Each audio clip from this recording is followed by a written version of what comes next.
ये वहाब रियाज है, ये क्या कहते हैं नकवी साहब के साथ इन्होंने काम किया। मोहसिन नकवी से क्या ताल्लुक है वहाब रियाज का? मोहसिन नकवी से क्या ताल्लुक है, और उसके बाद फिर वो ये इनको नवाज रहे हैं, ये चीज़ों में ऐसे कर रहे हैं, ये चीज़ों में वैसे कर रहे हैं। जब चेयरमैन साहब आए, मोहसिन भाई आए, तो उस वक्त मैं चीफ सेलेक्टर से back to as a selector हो गया। डिमोशन हुई।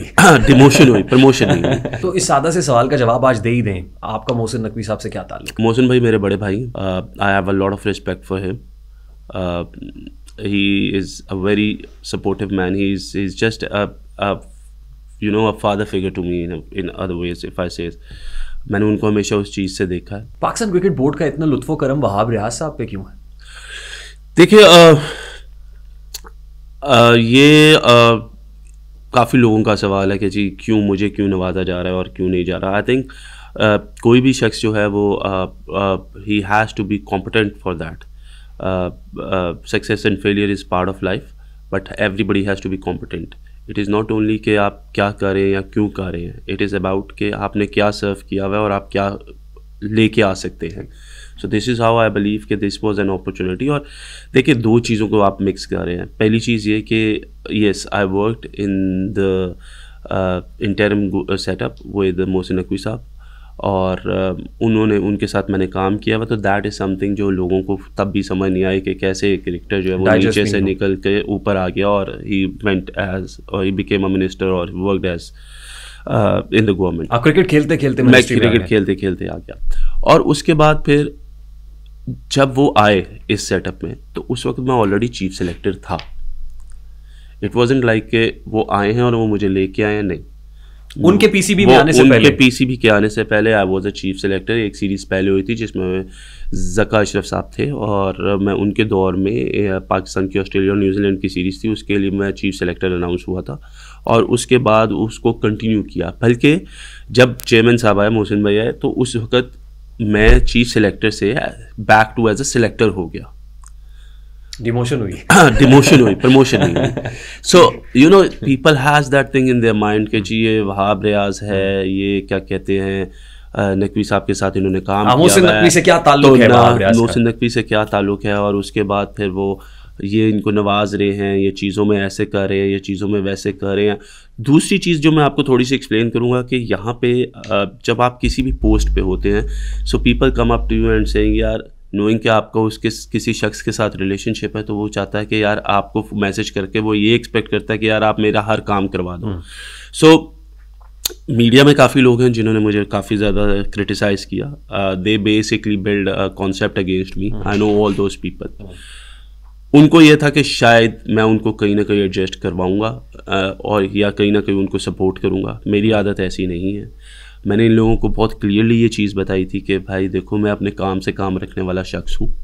मुझे शौक़ नहीं है किसी और के काम में दखल अंदाजी करने का, और मेरी एक छोटी सी आदत ऐसी है कि जी मैं I am very straight forward on everybody's face कि जी जो है वो है, जो नहीं है वो नहीं है, जो मैं कर सकता हूँ कर सकता हूँ, जो नहीं कर सकता मैं नहीं कर सकता।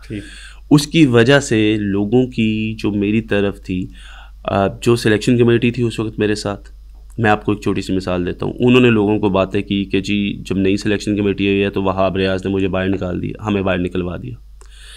जब मैं सिलेक्टर था तो ये कॉन्सेप्ट क्रिएट हो गया कि जी वहाब रियाज चीफ सेलेक्टर है, हालांकि I was just a selector. इसी तरीके से कुछ लोग मीडिया में ऐसे थे जो चाहते थे कि उनके मर्ज़ी के कोचेस को एडजस्ट करवाया जाए। मेरा कोचिंग है वो जो भी उनको जहाँ पे भी एडजस्ट किया जाता है वो नेशनल हाई परफॉर्मेंस के पास होता है कोचेस का, ठीक है जी, जो हमारे डायरेक्टर हैं उनके पास होता है।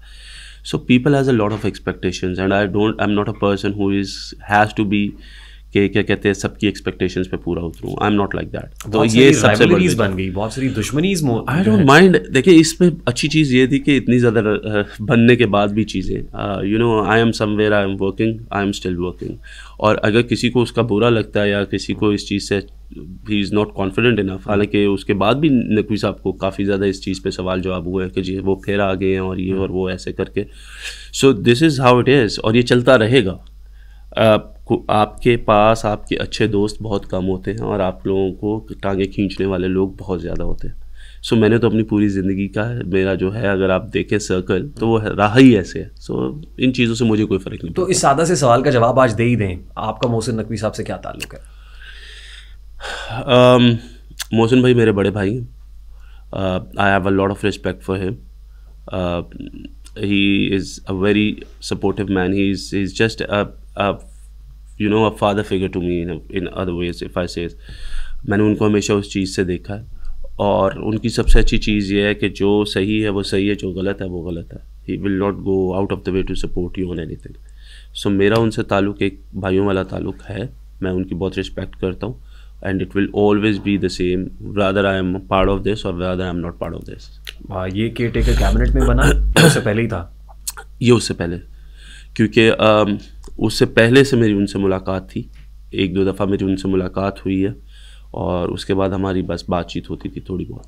So he brought you in? He brought me out in the caretaker setup और उसके बाद से मैं उनके साथ, और जब वो पाकिस्तान क्रिकेट बोर्ड में आया तो आई वॉज ऑलवेज वर्किंग और अब मैं उनके लिए इस चीज़ पे एडमिनिस्ट्रेटिव तौर पे मैं इधर काम। ठीक, तो मेरा ख्याल है कि इस पे तो लोगों को जवाब मिल गया कि वहाब रियाज साहब का मोहसिन नकवी साहब से क्या ताल्लुक है।